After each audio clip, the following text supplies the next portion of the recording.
এই যে কিতাব, এই কিতাবের মধ্যে বিন্দুমাত্র সন্দেহ নেই এবং এই কিতাবটা হেদায়াত স্বরূপ যারা আল্লাহকে ভয় করে, যাদের ভিতরে তাকওয়া রয়েছে, যারা মুত্তাকি।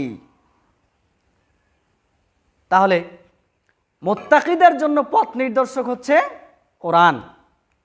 আমরা কোরআনকে জানতে চাই না, কোরআন তেলাওয়াত করতে চাই না, অথচ আমরা কোরআনের শাসন চাই। কোরআনের কি চাই? শাসন চাই।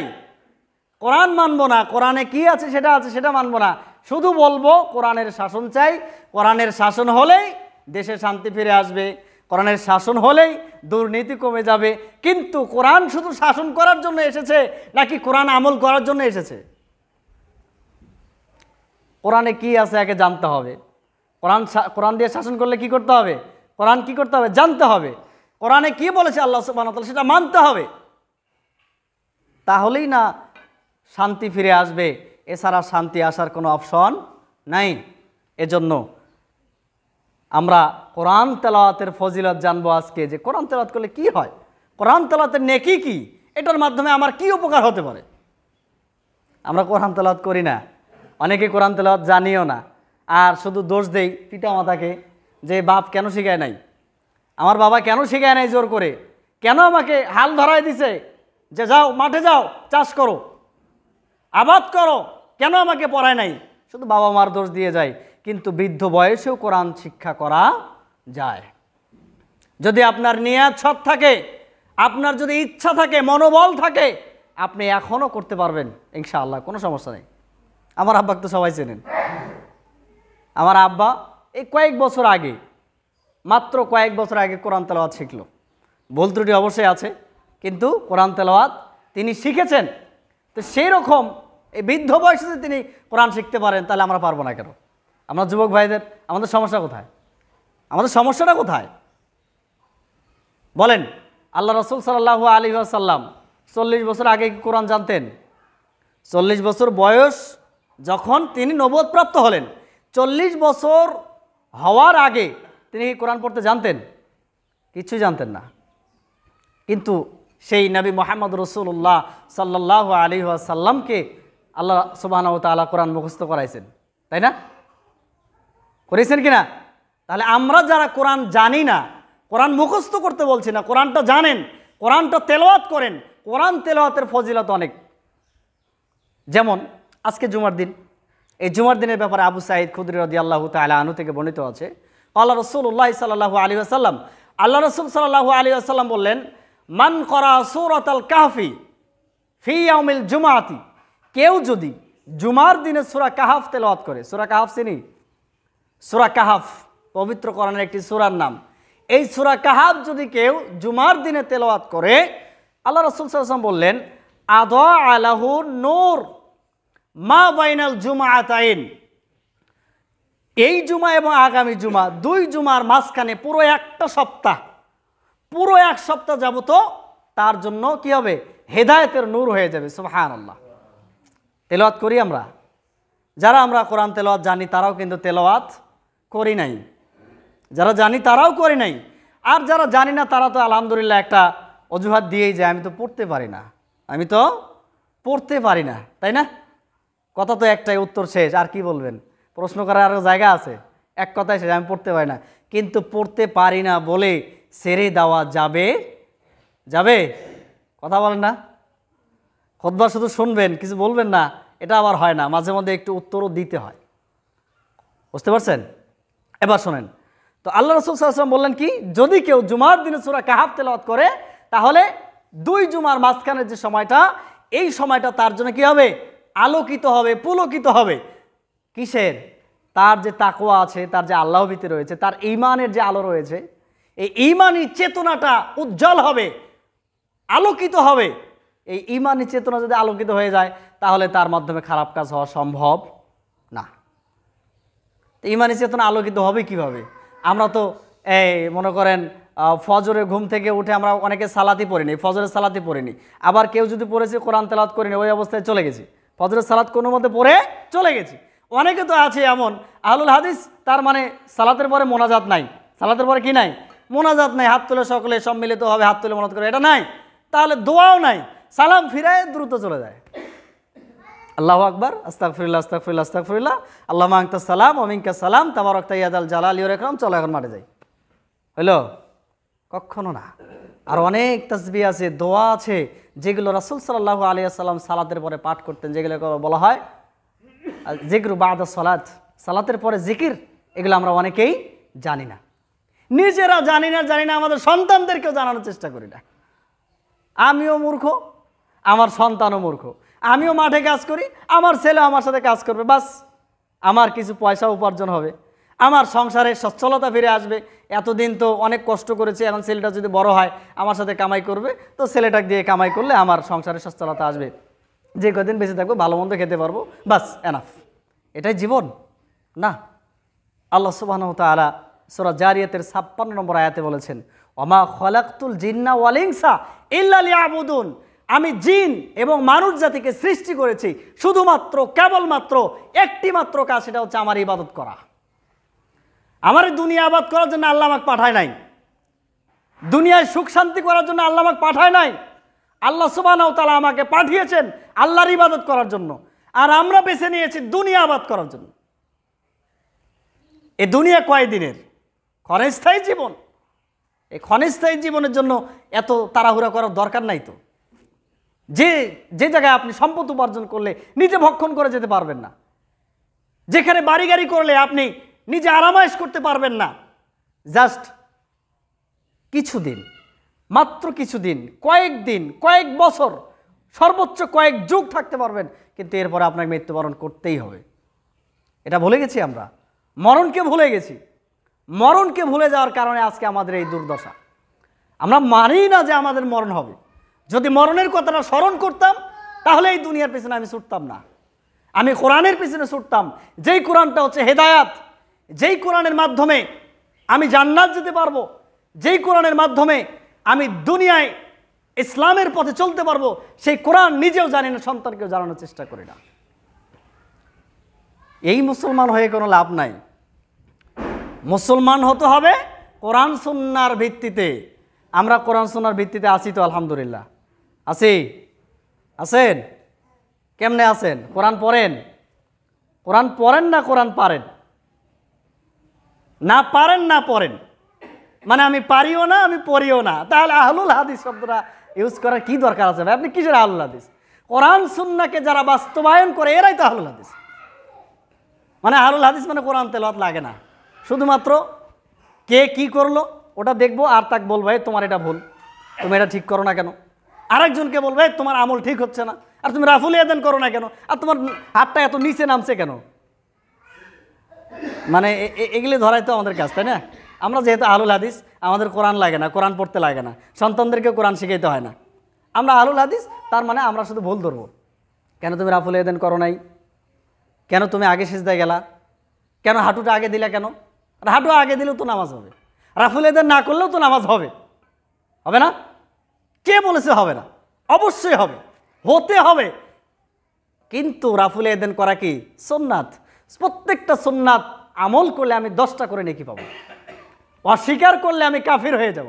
কিন্তু যদি আমি অস্বীকার করছি না, আমলও করছি না, তাহলে আমি কি হব? সব থেকে বঞ্চিত হব। এই দোষগুলো আমরা ধরে থাকি বেশিরভাগ ক্ষেত্রে, যে কেন ওটা করতেছে না। কিন্তু আমার ভিতরে যে কোরআনই নাই, আমি কোরআনই জানি না। কি বলেন? কোরআন জানার দরকার আছে? আছে জানার? কোরআন শিখতে পারবো ইনশাআল্লাহ, চেষ্টা করতে পারবো।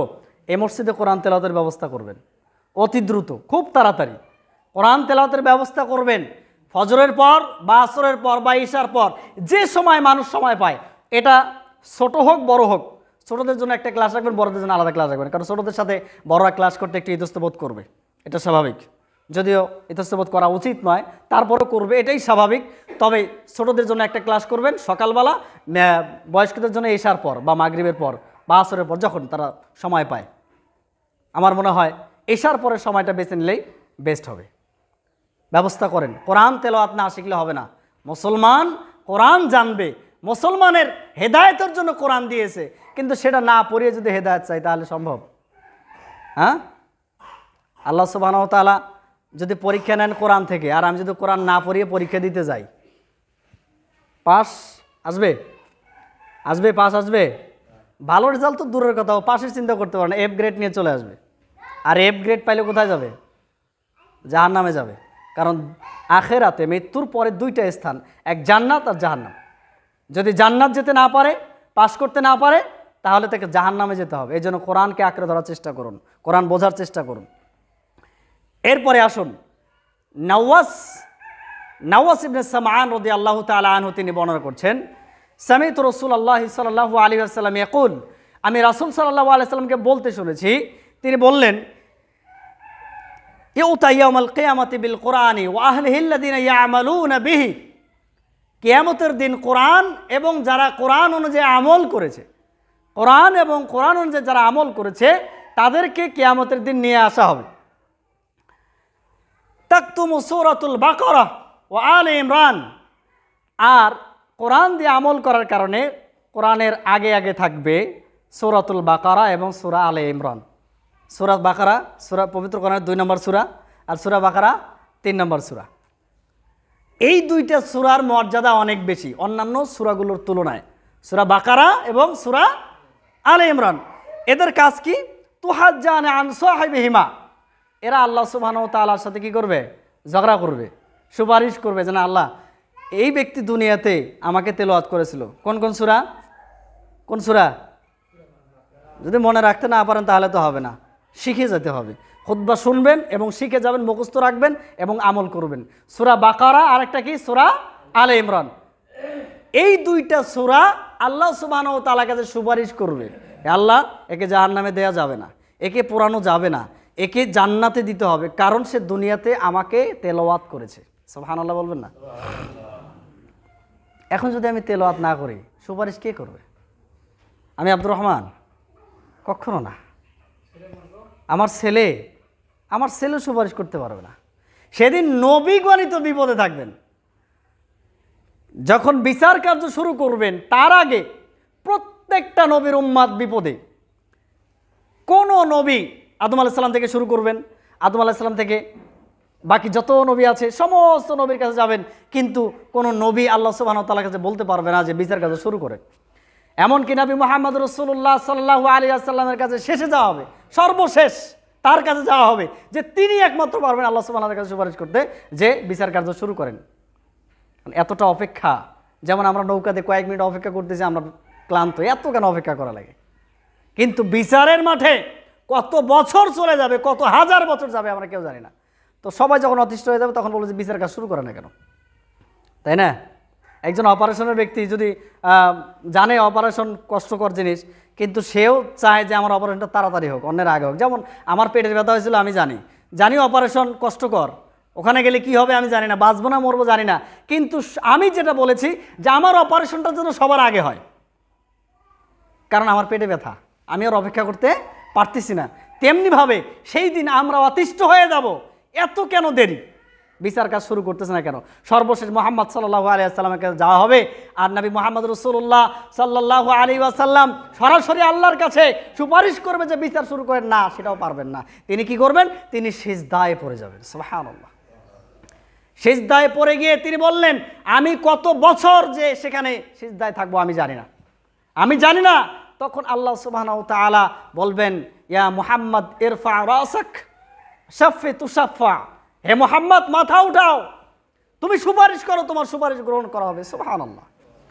যেখানে মুহাম্মদ রাসূলুল্লাহ সাল্লাল্লাহু আলাইহি ওয়াসাল্লাম সুপারিশ করতেও সিজদায় থাকা লাগে, কত বছর থাকবে জানে না, সেখানে আমার সন্তান, আমার পিতা আমার জন্য সুপারিশ করবে, এটা মানা যায় না। যে ছেলে যদি একটা হাফেজ হয় তাহলে মনে হয় আমার জান্নাত হয়ে গেল।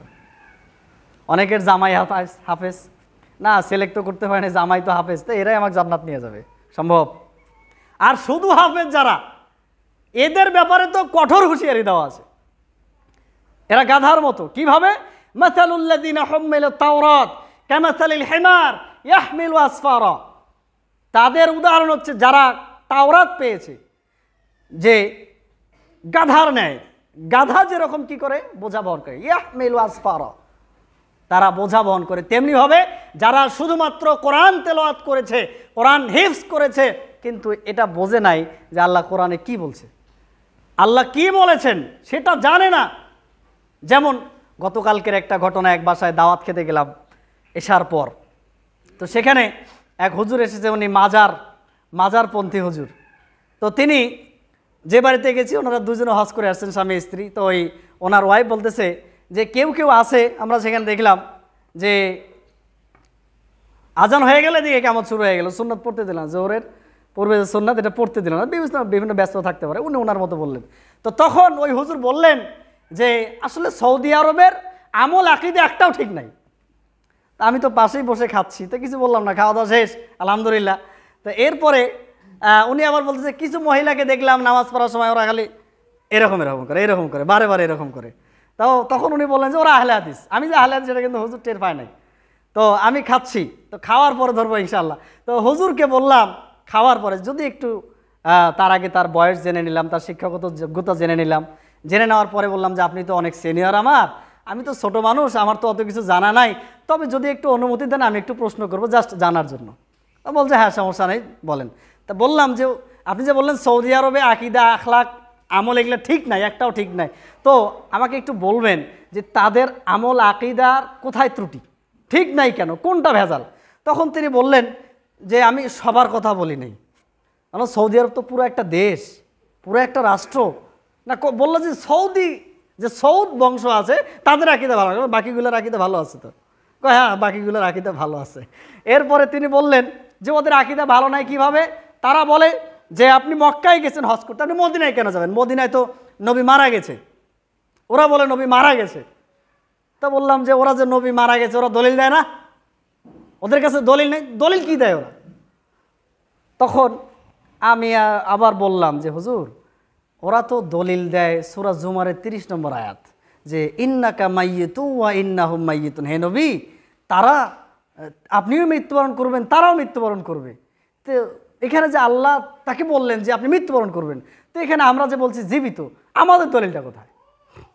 তখন তিনি বললেন এ দেখেন নবীদের শরীর যে মাটি খাবে না, এটা এই হাদিসটা কি সত্য? বললাম হ্যাঁ এটা তো সত্য। তাহলে মাটি খাওয়ার সাথে মৃত্যুর সম্পর্ক কি? আমার শরীর মাটিতে নাও খেতে পারে। নবী এবং রাসূলদের মাটিতে শরীর খাওয়া এটা আল্লাহ হারাম করে দিয়েছেন। মাটি বা পোকামাকড় তাদের শরীর কি করবে না, স্পর্শ করবে না, খাবে না, নষ্ট করবে না। আমরা মারা গেলে যেমন আমাদের মাটির সাথে আমাদের শরীর মিশে যাবে, পোকামাকড়ে খেয়ে ফেলবে, মাটিয়ে খেয়ে ফেলবে, কিন্তু নবীদের রাসূলদের শরীর কিন্তু খাবে না, এটা কিন্তু সহিহ হাদিস। কিন্তু তিনি কি মারা গিয়েছেন? তো বললাম যে যদি তিনি মারা না যান তাহলে আমি কবর দিলাম কেন? কবর কার জন্য? কবর তো মৃত ব্যক্তির জন্য নাকি জীবিত মানুষের জন্য? তো তিনি যদি জীবিত আছেন তাহলে তাকে আমরা মাটি দিলাম কেন? তো বলতেছে যে আল্লাহ রাসূল সাল্লাল্লাহু আলাইহি ওয়াসাল্লামকে যদি সালাম দেওয়া হয় তাহলে সেই সালাম তিনি নেন এবং জবাব দেন। তো বললাম যে সালাম নেন এটা সত্য, তাকে জানিয়ে দেওয়া হয় এটা সত্য, কিন্তু উনি জীবিত আছেন এটা সত্য নয়। আছেন জীবিত বারজাখী জীবনে, মৃত্যুর পরে একটা জীবন আছে বারজাখ, এই বারজাখী জীবনে তিনি জীবিত। এটা আপনি মারা গেলেও জীবিত, আমি মারা গেলেও বারজাখী জীবনে জীবিত, মানে মৃত্যুর পরে তো একটা জীবন আছে। যদি ওখানে জীবনই না থাকে তাহলে তো আমার শাস্তি হবে কার ওপর? আমার শরীরটার উপর শাস্তি হবে? জান্নাত কি আমার শরীরটার হবে? না, আমার আত্মাটার উপরে। তো তখন তিনি বুঝতে পারলেন যে এটা আহলে হাদিস। তো তখন বলল যে হুজুর আমি বুঝতে পারছি, তো আপনার সাথে এভাবে আমি বলতে পারবো না, আমার দলিল নিয়ে বসতে হবে। ঠিক আছে আলহামদুলিল্লাহ, বিরক্ত হওয়ার দরকার নাই। আল মুসলিম আকুল মুসলিম, আল মুসলিম মেরাতুল মুসলিম, মুসলমান মুসলমানের ভাই, আর এক মুসলমান আর এক মুসলমান আয়না স্বরূপ। আয়নাতে দেখবেন ডান হাত দিয়ে খাবেন, ও দেখাচ্ছে বাম হাতে, আপনি বাম হাত দিয়ে কাজ করবেন, ও দেখাচ্ছে ডান হাতে। তার মানে আপনার ভুল আমি দেখবো, আমার ভুল আপনি দেখবেন। আপনার ভিতরে যে ভুল আছে সেটা আপনি দেখবেন না, আমার ভিতরে যে ভুল আছে সেটা আমি দেখবো না। অতএব আমার ভুল আপনি ধরবেন, আপনার ভুল আমি ধরবো, এটাই স্বাভাবিক। তো সেটাই বলছি যে শুধু হাফেজ হয়ে জান্নাতে চলে যাবে এটা মানা যায় না। এই জন্য কী করতে হবে? কোরআনকে জানতে হবে। কোরআনকে জানতে হলে আপনার কোরআনের গ্রামার জানতে হবে, আরবি ভাষা, যেহেতু কোরআন আরবিতে আছে আপনার আরবি ভাষা জানতে হবে। এরপরে কোরআন জেনে বুঝে আমল করতে হবে। এটা তো আমরা করতে পারি, আমরা নিজেরা না পারলে তো সন্তানদেরকে পারি, যে আমার সন্তানকে আমি কোরআনের হাফেজ না, কোরআনের হাফেজও বানাতে পারেন, সমস্যা নাই, কিন্তু কোরআনের হাফেজের পরে অবশ্যই আপনার সন্তানকে একজন আলেম হিসেবে আপনি দেখতে চান। কিসের জন্য? আল্লাহর সন্তুষ্টির জন্য, দুনিয়া কামাইয়ের জন্য না। আমার সন্তানকে আলেম বানায় আমি বক্তা বানাবো, আমার সন্তানকে আলেম বানিয়ে আমি অর্থ উপার্জন করাবো, আমার সন্তানকে আলেম বানিয়ে আমি বিখ্যাত বানাবো, আমার সন্তানকে আলেম বানিয়ে আমি দেশ বিদেশে প্রচার করব, আমার ভাই, আমার ছেলে, আমার নাতি, আমার পুতি এত বড় আলেম হয়েছে, এত বড় বক্তা হয়েছে, এই উদ্দেশ্যে যদি আপনি করেন, আপনার পুরোটাই মাটি। আপনার জীবন মাটি, আপনার সন্তানের জীবন মাটি, আপনার নাতিপুতির জীবন মাটি। কেন করবেন? তলাবুল ইলমি ফারিদাতুন আলা কুল্লি মুসলিম, প্রত্যেকটা মুসলমানের জন্য জ্ঞান অর্জন করা ফরজ, এই জন্য আপনি করাবেন। আলেম হতেই হবে, অবশ্যই তাকে আলেম হতে হবে, দুনিয়া অর্জনের জন্য না। আমি কি বুঝাতে পারছি? আপনার সন্তান আলেম হবে, নিয়ে আসবেন, নিয়ে এসে মাঠে লাগা দিবেন, কাজ কর। এখন আলেম হয়েছে, কাজ কর, কোনো সমস্যা নেই। হুজুর হয়েছি, আলেম হয়েছি, মাঠে কাজ করা যাবে না, এর কোনো যৌক্তিকতা নাই। হুজুর হয়েছে, আলেম হয়েছে, অটো চালাতে পারবো না, এর কোনো যৌক্তিকতা নাই। হুজুর হয়েছে, আমি ব্যবসা করতে পারবো না, এর কোনো যৌক্তিকতা নাই। আমাকে তো হুজুর হয়ে খেতে হবে, এই কথা তো আল্লাহ সুবহানাহু ওয়া তাআলা বলেন নাই। দুনিয়া অর্জনের জন্য তো হুজুর হওয়া নয়। তবে আমরা যারা করছি, আমরা যারা পেশায় আছি, যেমন আমি একজন মাদ্রাসার একজন প্রিন্সিপাল, আমি বেতন পাই, আমি দুনিয়াও সেখানে অর্জন করছি, কিন্তু উদ্দেশ্য আমার ওটা না। কেন? আমি আমার পুরোটা সময় জুড়ে মাদ্রাসায় সময় দেই, কিভাবে মাদ্রাসা উন্নয়ন করা যায়, কিভাবে বাচ্চাদের টিচ দেওয়া যায়, শিক্ষা দেওয়া যায়, সেই চেষ্টা প্রচেষ্টা, এই সময়টুকু আমি আমার সংসারে লাগাতে পারি না, আমি আমার ব্যবসায়, আমি আমার কাজে লাগাতে পারি না। সেজন্য সেখান থেকে যৎসামান্য আমাকে কি উপঢৌকন দেওয়া হয়, হাদিয়া দেওয়া হয় বা স্যালারি দেওয়া হয়, তো সেটা দিয়ে আমার সংসার চলে, জাস্ট সংসার চালানোর জন্য। কিন্তু উদ্দেশ্য এটা নয় যে আমাকে ওই মাধ্যমে আমাকে টাকা উপার্জন করতে হবে, আর ক্যাশ করতে হবে, ব্যাংক ব্যালেন্স করতে হবে, বাড়ি গাড়ি করতে হবে, এটা নয়। মানুষকে দেখানোর উদ্দেশ্যে কখনো কোনো কাজ করবেন না। জানা আছে, ফাওয়াইলুল লিল মুসাল্লিন আল্লাযীনা হুম আন সালাতিহিম সাহুন, ওই সমস্ত মুসল্লিদের জন্য ধ্বংস যেই সমস্ত মুসল্লিরা সালাতে এসে ঘুমায়, সালাতে উদাসীন, আছে সালাতে, চিন্তা আছে বাড়িতে গরুটা কিভাবে আছে না আছে জানি না, কতক্ষণ হলো আসছি, গিয়ে পানি দিতে হবে, খড় দিতে হবে, গুঁড়া পানি দিতে হবে, বাড়িতে ছেলে মেয়ে রেখে আসলাম, মারামারি করতেছে কিনা, কিভাবে বা আছে, এই যে চিন্তা ভাবনা। অথবা কেউ চিন্তা করছেন যে বৃষ্টিটা থেমে গেলে সালাদটা পরেই ব্যবসায় চলে যাব, চিন্তা ভাবনা নামাজে। কোথায়? নামাজে। এরা সাহুন, এরা হচ্ছে উদাসীন। সালাতের উপর উদাসীন ব্যক্তির জন্য ওয়াইল নামক জাহান্নাম। আল্লাযীনা হুম ইউরাউন, আরেকটা কথা বললেন যে যারা লোক দেখানো কাজ করে, লোক দেখানো কাজ, আমার কাজ যাতে মানুষ দেখে, আমি নামাজ পড়তেছি, মানুষ যেন দেখে যে না এ একটা নামাজি, আমি দান করতেছি যাতে মানুষ জানে যে এ একটা দানশীল, এ লোক একটা দানশীল। আমি বক্তব্য দিই, খুতবা দিয়ে বেড়াই, আমি আলোচনা করে বেড়াই, মানুষ যাতে জানে যে না এ ভালো আলেম, ঠিক আছে, মানুষকে জানানোর উদ্দেশ্য। আমার উদ্দেশ্য কি? মানুষকে জানানো। তাহলে এই উদ্দেশ্যে যদি আমি করি, আমার দুনিয়া গেল, আখেরাতও গেল। আখেরাত হারাবেই হারাবে, যদিও দুনিয়া পাওয়া যায় সাময়িক সময়ের জন্য। এজন্য দুনিয়া নয়, আখেরাতকে চিন্তা করুন। আখেরাতকে চিন্তা করে প্রত্যেকটা ব্যক্তিকে কোরআন শিখতে হবে। এটা বৃদ্ধ হন আর যুবক হন আর শিশু হন, সবাইকে কোরআন শিখতে হবে। কোরআন না শিখে গত্যান্তর আর কোনো পথ আমাদের কাছে আমরা আর দেখতে পাচ্ছি না। আল্লাহ সুবহানাহু ওয়া তাআলা আমাদের বোঝার জন্য তৌফিক দান করুন। আল্লাহুম্মা আমিন। আলহামদুলিল্লাহ ওয়াহদা ওয়াসসালাতু ওয়াসসালামু আলা মান লা নাবিয়্যা বা'দা, আম্মা বা'দ। আজকে সময় এমনিতেই সংক্ষেপ, তো আমরাও সংক্ষেপেভাবে শেষ করে দেবো ইনশাআল্লাহুল আজিজ। তবে কোরআন তেলাওয়াতের বিষয় নিয়েছি, একটু কোরআন তেলাওয়াতের ব্যাপারে আর একটু না বললেই নয়। যেমন আল্লাহ রাসূল সাল্লাল্লাহু আলাইহি ওয়াসাল্লাম তিনি বললেন যে তোমাদের কেমন লাগবে যদি তোমরা প্রত্যেক দিন বুতহান অথবা আকিক নামে যে বাজার আছে, এই বাজারে প্রত্যেক দিন সকালবেলা যাবে, আর 2টা করে উটনি, বড় বড় কুজ বিশিষ্ট, বড় বড় কুজের গরুর দাম বেশি না কম? কুজ কম দাম কম, কুজ বেশি দাম বেশি। তো উটের ব্যাপারে তিনি বলেন যে বড় বড় কুজ বিশিষ্ট 2টা উট যদি তুমি বাজার থেকে নিয়ে আসতে পারো, তাহলে এটা তোমাদের কেমন লাগবে? তবে তিনি আরও একটা কথা বললেন যে সেটাতে কোনো রকম অপরাধ করা চলবে না, কোনো রকম অপরাধ পাপে লিপ্ত হওয়া চলবে না। যে একজনের ধমক দিয়ে তার কাছ থেকে নিয়ে নিলাম, ডাকাতি করে নিলাম, ছিনতাই করে নিলাম, চুরি করে নিয়ে আসলাম, এর জন্য না।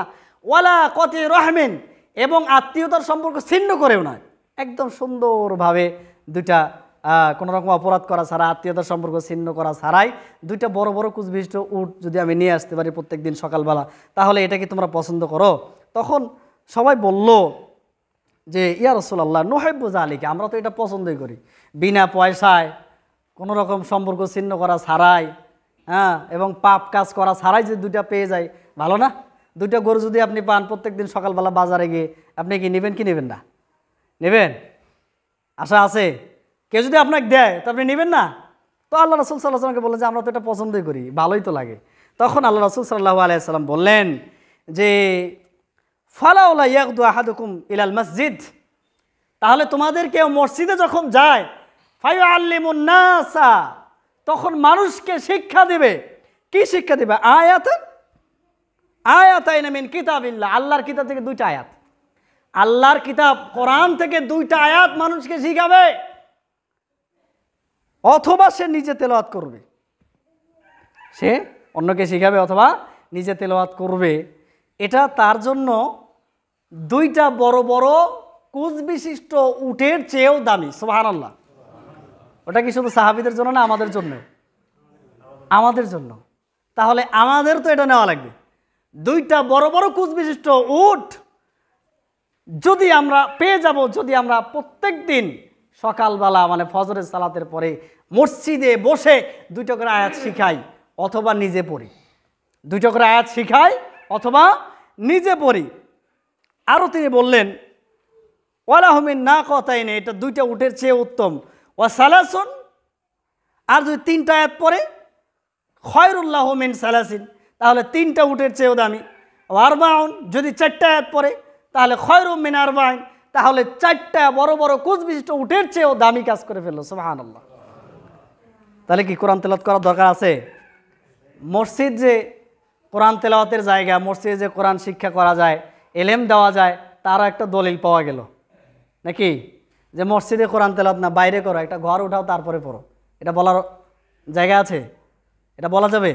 মসজিদ হচ্ছে কোরআন তেলাওয়াতের জায়গা। আমরা মসজিদ সংকলন হয় বলে আমরা মাদ্রাসা করি, মক্তব করি, আলাদা একটা সেপারেট জায়গায় করি, কিন্তু মূলত জায়গাটা হচ্ছে কি মসজিদ। মসজিদটা একটা উত্তম জায়গা কোরআন শিক্ষা করার জন্য, কোরআন অথবা হাদিস যেটাই পড়েন না কেন, জ্ঞান অর্জন করার জন্য, এলেম অর্জন করার জন্য আপনাকে মসজিদটাকে নির্বাচন করা উচিত। এরপরে আসুন, আল্লাহ রাসূল সাল্লাল্লাহু আলাইহি ওয়াসাল্লাম বললেন, আয়েশা রাদিয়াল্লাহু আনহা বর্ণনা করছেন, আল মাহিরু বিল কোরআনি মা'আস সাফারাতিল কিরামিল বারারা, একজন কোরআন তেলাওয়াতে দক্ষ ব্যক্তি, যে ব্যক্তি কোরআন দেখে ঝরঝর ঝরঝর করে পড়তে পারে, কোনো আটকায় না, সে ব্যক্তি কার সাথে থাকবে? সম্মানিত লেখক ফেরেশতাদের সাথে থাকবে। যে ফেরেশতারা লেখে, সম্মানিত লেখক ফেরেশতা, তাদের সাথে তারা থাকবে, তাদের মর্যাদা কত বেশি হবে। সুবহানাল্লাহ। কোরআন ঝরঝর ঝরঝর করে পড়তে পারে, তারা সম্মানিত লেখক ফেরেশতাগণের সাথে থাকবেন। আবার বললেন ওয়াল্লাযী ইয়াকরাউহু ইয়াতাতাআতাউ ফীহি ওয়া হুয়া আলাইহি শাক্কুন লাহু আজরানে। এখন কেউ আছে কোরআন মাত্র শিখতেছি, 1-2টা করে পড়তেছি, একটা শব্দ বললে আর একটা শব্দে গিয়ে আটকায়া যায়, অথবা একটা শব্দের মধ্যে একটা হরফ ভুল হয়ে যাচ্ছে, এমনটা মনে হচ্ছে, আবার রিপিট করি, আবার সুন্দরভাবে পড়ি। তো আল্লাহ রাসূল সাল্লাল্লাহু আলাইহি ওয়াসাল্লাম বললেন ওয়াল্লাযী ইয়াকরাউহু ইয়াতাতাআতাউ ফীহি, যে ব্যক্তি নতুন করে কোরআন শিখতেছে আর কোরআন পড়তে পড়তে আটকায়া যাচ্ছে আটকায়া যাচ্ছে আটকায়া যাচ্ছে, ওহুয়া শাক্কুন আলাইহি, এটা তার জন্য কষ্ট হয়। পড়তে পারি না, কষ্ট হয় না? নতুনভাবে শিখতে কষ্ট হয়, পড়তে পড়তে আটকে যায়, ভাল লাগে না কি, আর বারে বারে আটকায় কেন, এটা কষ্ট হয়। তখন কি আল্লাহ রাসূল সাল্লাল্লাহু আলাইহি ওয়াসাল্লাম বললেন লাহু আজরানে, তার জন্য দ্বিগুণ নেকি আছে। সুবহানাল্লাহ। আমি তেলাওয়াত করলে যত নেকি পাবো, আপনি তার থেকে দ্বিগুণ নেকি পাবেন যদি আপনি আটকান। মানে আপনি এখন ছাত্র, আপনি এখন কি ছাত্র, কোরআন শিখছেন, শিখতে সময় আপনার আটকে যাচ্ছে বারবার, এখন আমার যে নেকি আছে, আমি প্রত্যেকটা হরফে 10 নেকি পাবো, আপনি পাবেন 20 নেকি। সুবহানাল্লাহ। এই সময় সুযোগ নষ্ট করা যাবে? আর যদি কোরআন তেলাওয়াত ঝরঝর করতে পড়তে পারেন, তখন আর দ্বিগুণ নেকি নাই, তখন আবার ওই যে লেখক ফেরেশতাদের সাথে থাকবেন, কোনোটাই কিন্তু কম না, তাই না?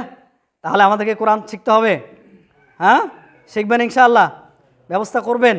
মসজিদের কমিটি যারা আছেন, সভাপতি মহোদয়, সেক্রেটারি মহোদয়, আরও সহসভাপতি, আরও অনেকে আছেন, আমরা সকলেই কমিটি, আমরা সকলেই কয়েকজন মানুষ আছি আমরা এখানে, সবাই আমরা কমিটি, সবাই আমরা সদস্য। এই যে এখানে গুরুত্বপূর্ণ কিছু আলোচনা হলে আপনারা কী করেন? হুট করে চলে যান, এটা কি আপনাদের জন্য উচিত? মনে করেন আজকে একটা বিষয়ে আলোচনা হবে, আপনারা সুন্নাত পরে যার যার মতো বের হয়ে চলে গেলেন, কেন এই কাজটা আপনার না? আপনি মনে করেন না এটা আপনার দায়িত্ব? হ্যাঁ, প্রত্যেকটা মানুষ দায়িত্বশীল। আলা কুল্লুকুম রাইন ওয়া কুল্লুকুম মাসউলুন আন রাইয়াতিহি, জেনে রাখো প্রত্যেকটা ব্যক্তি দায়িত্বশীল। এখানে কি আমি বাদ আছি? কথা কন না কে? আমি বাদ আছি, আপনি বাদ আছেন, সভাপতি বাদ আছে, সহসভাপতি, সেক্রেটারি, ক্যাশিয়ার, কেউ বাদ আছে? প্রত্যেকটা ব্যক্তি দায়িত্বশীল। অকুল্লুকুম মাসউলুন আন রাইয়াতিহি, আর প্রত্যেকটা মানুষকে তার দায়িত্ব সম্পর্কে জিজ্ঞাসা করা হবে। আপনাকে দায়িত্ব দেওয়া হয়েছে, আপনাকে থাকতে হবে, আপনাকে অংশগ্রহণ করতে হবে, আর আপনি বলেন তোমরা সিদ্ধান্ত নাও, আমি আসি। হইলো? কথা বলা, এখানে উপস্থিত থাকা, এটাও কি সহযোগিতার একটা অন্তর্ভুক্ত। আপনি চলে গেলেন, শুধু অর্থ দিয়ে সব কিছু হয় না, যে আমি টাকা দেবো, যত লাগে দেবো, অর্থ দিয়ে সব হয়। অনেকে আছে টাকা পয়সা আছে কিন্তু বিনা চিকিৎসায় মারা যায়, আছে না? এই জন্য টাকার জোর দেখাবেন না, অবশ্যই সময় দিয়ে চেষ্টা করবেন। এবং এই শেষ করে দিচ্ছি ইনশাআল্লাহ, যেহেতু সময় আমার সংক্ষেপ করে দেওয়া আছে। তো এরপরে আল্লাহ রাসূল সাল্লাল্লাহু আলাইহি ওয়াসাল্লাম যে কথাটি বলে, ইজা আওয়াইতা ইলা ফিরাশিকা ফাকরা আয়াতাল কুরসি, যখন তুমি ঘুমাতে যাবে, বিছানায় যাবে, শুইতে যাবে, তখন তুমি কোরআনের সূরা বাকারার 255 নম্বর আয়াত আয়াতুল কুরসিকে তেলাওয়াত করো। আয়াতুল কুরসি করলে কি হবে, এর ফজিলত কি? তিনি বললেন যে ফাইন্নাহু লা ইয়াজালা আলাইকা মিনাল্লাহি হাফিজুন, কেননা কেউ যদি এই সূরা বাকারার 255 নম্বর আয়াতুল কুরসিটা তেলাওয়াত করে, তাহলে আল্লাহ সুবহানাহু ওয়া তাআলা তার হেফাজতকারী হয়ে যাবেন। বলে সুবহানাল্লাহ। অনেকে আছি যে জিন সারে না, ভূত সারে না, বিভিন্ন রকম সমস্যা, আবার কেউ আছে জাদুটোনা করে। এইগুলো থেকে বাঁচতে, শয়তানের উপদ্রব থেকে বাঁচতে, মানুষের অনিষ্ট থেকে বাঁচতে আয়াতুল কুরসি তেলাওয়াত করেন ঘুমাতে যাওয়ার সময়, তাহলে কি হবে? আল্লাহ আপনার হেফাজতকারী হবেন। এটাই নয়, ওয়ালা ইয়াকরুবু শাইতানুন হাত্তা ইউসবিহা, যখন তেলাওয়াত করলেন তখনই নয়, সকাল পর্যন্ত শয়তান আপনার নিকটবর্তী হতে পারবে না। সুবহানাল্লাহ। আবার আল্লাহ রাসূল সাল্লাল্লাহু আলাইহি ওয়াসাল্লাম বললেন, আল আয়াতানে মিন আখির সূরাতিল বাকারাতি মান ক্বারাহুমা লাইলাতান কাফাতা, সূরা বাকারার শেষের 2 আয়াত যদি কেউ তেলাওয়াত করে, সূরা বাকারার শেষের 2 আয়াত পর্যন্ত, আমানা রাসূলু বিমা উনজিলা ইলাইহি মির রাব্বিহিল মুমিনুন, এখান থেকে নিয়ে শুরু করে শেষ পর্যন্ত এই 2টা আয়াত যদি কেউ তেলাওয়াত করে, তাহলে কাফাতাহু, তার জন্য যথেষ্ট হয়ে যাবে। সুবহানাল্লাহ। তার ঘরে বরকত আসবে, তার ঘরে অনিষ্ট থাকবে না, শয়তানের উপদ্রব থাকবে না, তার অসচ্ছলতা থাকলে সচ্ছলতা ফিরে আসবে, দারিদ্রতা বিমোচন হয়ে যাবে, সে ধনী হয়ে যাবে, আল্লাহর রহমত প্রাপ্ত হবে, মারহুম হবে। এই জন্য আমাদেরকে কোরআন তেলাওয়াত করতে হবে। সূরা আয়াতুল কুরসি জানি আমরা, সবাই জানি? সবাই জানি না, দেখছেন? তাহলে আমি জানি না, কিন্তু আমার সন্তানকে জানার চেষ্টা করতে হবে। তো নিজেও চেষ্টা করেন, বেঁচে আছেন যে কদিন, আল্লাহকে বলতে পারবেন, আল্লাহ যতদিন হায়াত ছিল চেষ্টা করেছি কিন্তু পারি নাই, আল্লাহ মাফ করবেন। কিন্তু যদি না করি, যদি বলেন যে না আমি তো জানি না, বাপেও শিখায় নাই, মায়েও কোনোদিন পিটায় নাই, বড় ভাইরা ছিল তারাও কোনোদিন শাসন করে নাই, ওই বাবা মারও তো শাসন পিটানো হবেই, শাস্তি হবেই, পাশাপাশি আপনারও হবে, কারণ আপনার তো এখন সামর্থ্য আছে, আপনি তো এখন স্বাধীন, আপনি যা চান তাই করতে পারেন। কেন আপনি শিখলেন না? একজন হুজুরকে ডেকে পড়েন না কেন? সবাই মিলে ব্যবস্থা করেন না কেন? কোরআন আমরা শিখবো, কত বছর লাগুক, পড়তেই থাকবো। হুজুরকে কিছু হাদিয়া দিবেন, দিতে পারবেন না? শোনেন, এতগুলো মানুষ যদি আমরা একসাথে পড়তে যাই, 100 টাকা করে দিলে অসুবিধা হবে? হ্যাঁ, মাসে 100 টাকা খুব বেশি।